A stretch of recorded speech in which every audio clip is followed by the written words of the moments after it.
પ્રકરણ પહેલું. ઈલા. એક માળીને દીકરી હતી. તેનું નામ ઈલા. ગરીબ ઘરની છોકરી, છતાં ઈલા તો રૂપનો ભંડાર. સવારે છાબડી લઈને બગીચે ફૂલ વીણે ને ફૂલમાંથી આખો દિવસ બેઠી બેઠી માળા ગૂંથે.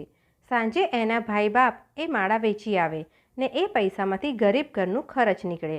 એક દિવસ બગીચામાં આવીને ઈલા જુએ તો ફૂલ ન મળે. પડોશી લઈ ગયેલા. ઈલાની આંખોમાંથી પાણી આવ્યું. હવે શી રીતે તે દિવસનું ગુજરાન થશે?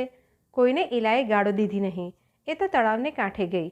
તળાવની અંદર ઘણાએ રાતા અને ધોળા કમળ ખીલેલા, કેમ જાણે હંસ બેઠા હોય. વાંકી વળીને ઈલા ફૂલ તોડવા લાગી.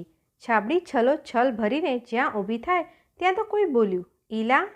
પાછી ફરીને ઈલા જુએ ત્યાં તો પાણીમાં એક મોટો સાપ બેઠેલો. ઈલા ચમકીને ઊભી રહી. એને બીક લાગી, પણ સાપની માનવીના જેવી વાચા જોઈને એના મનમાં કૌતુક થયું. ફરીવાર સાપ બોલ્યો, ડરીશમાં ઈલા, હું એક રાજકુમાર છું. એક મુનિના શ્રાપથી સર્પ બનીને આ સરોવરમાં રહું છું. મારાથી માણસો બીએ છે ને કોઈ આ કિનારે આવતા નથી. અરે રે, કેવા માણસના મન! હું તો કોઈને જરાય કનડતું નથી. પાણીની અંદર એક મોટો મહેલ છે. એ મહેલમાં જઈને હું માનવીનું રૂપ લઉં છું. મહેલમાંથી નીકળતા જ મારે સાપ બની જવું પડે છે. માછલાની ને દેડકાની વાતો મારાથી સમજાય છે.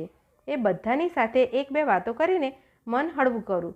પણ ગમે તેમ તો એ બધા તો માછલા ખરા ને હું તો માનવી. એની સાથે વાતો કરીને કંઈ જીવાય? એટલે જ તને કંઈક કહેવાનું મન થાય છે. તું તે સમજી શકીશ ઈલા? ઈલાનું મોં ઉઘડ્યું. એ બોલી, શું કહો છો? સાપ બોલ્યો, મારી સાથે તું વિવાહ કર. તને હું મારી રાણી બનાવીશ. કેટલા કેટલા મણી માણેક ને કેટલા કેટલા હીરા મોતી તારા હાથમાં સોંપીશ. સુંદર ઈલા, ચાલ મારી સાથે. સાપની વાત સાંભળીને ઈલાને અફસોસ થયો. મનમાં થયું કે એની સાથે પાણીની અંદર જાઉં ને જોઈ તો આવું કે કેવું એનું રૂપ છે, કેવીક એની ધન દોલત છે ને કેવો એનો ઘર સંસાર છે. અરે રે, એ વિચારેથી એકલા શી રીતે જવાતું હશે? પણ એને બીક લાગી. કાંઈએ બોલે વિના એ ઘેર ચાલી ગઈ. બીજે દિવસે પાછી ઈલા તળાવની પાળે આવી.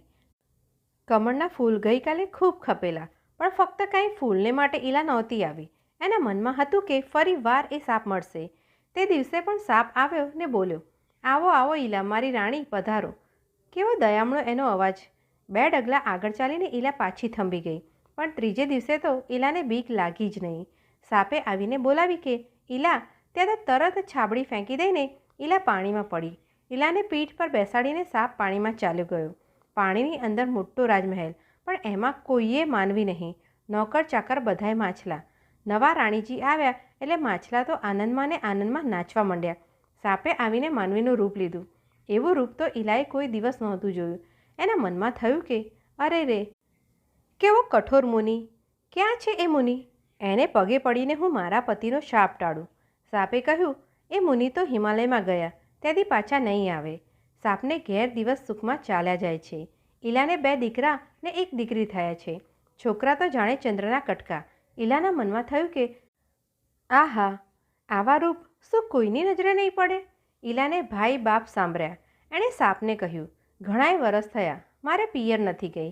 એકવાર જઈ આવું. મનમાં કોણ જાણે કેવુંય થાય છે.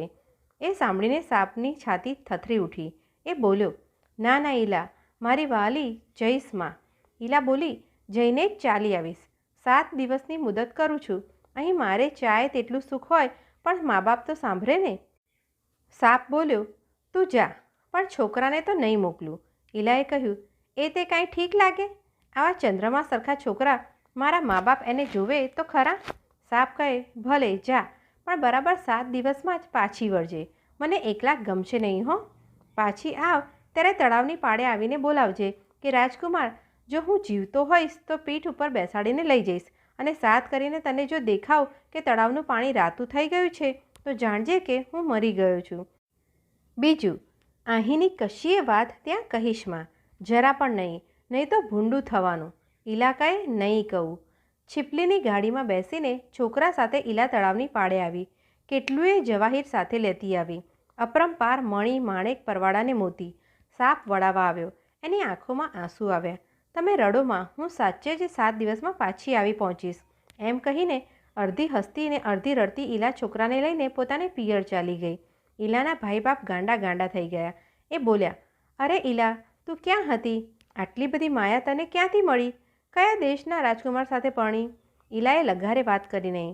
પછી ભાઈઓ ઈલાના છોકરાને આગે લઈ જઈને છાના મના પૂછવા લાગ્યા કે કયા રાજાને ઘેર તમે અવતર્યા? ક્યાં આવ્યું એ રાજ? કયા માર્ગે થઈને ત્યાં જવાય? પણ છોકરા કાંઈએ બોલ્યા નહીં. એટલે છોકરાને ડારો દીધો તોય તે કંઈ બોલ્યા નહીં. પછી એને ખૂબ માર માર્યો. એટલા બધા માર્યા કે બાળકોથી ખમાયું નહીં. તેઓ બધું માની ગયા. ઈલાના ભાઈઓએ તળાવની પાળે જઈને સાદ કર્યો. નાગકુમાર ત્યાં સાપ દેખાણો. સાપને કાંઠે ખેંચી લઈને ખૂબ માર મારીને ઠાર કરી દીધો. ભાઈઓ છાનામાના ઘેર આવ્યા. મનમાં લાગ્યું કે આ સાપને હાથે કોઈક દિવસ આપણી બહેન મરી જાત. 7 દિવસ વીતી ગયા. સાંજ પડી ગઈ હતી. ગરીબ ભાઈઓને ધન દોલત આપીને ઈલા બાળકોની સાથે તળાવની પાળે આવી. પાળ ઉપરના ઝાડના પાંદડા ધ્રુજતા હતા. પવન સૂસુ અવાજ કરતો હતો. ઈલાનું હૈયું બીકમાં અને બીકમાં ધ્રુજી ઉઠ્યું. ઈલાએ સાદ પાડ્યો, નાગકુમાર. તળાવનું પાણી કંપી ઉઠ્યું. ઈલાએ જોયું ત્યાં તો પાણી લોહી જેવું રાતું થઈ ગયું. કોઈ આવ્યું નહીં. ઈલા માથું પછાડીને મરી ગઈ. છોકરા પણ મામા કરતાં મર્યા.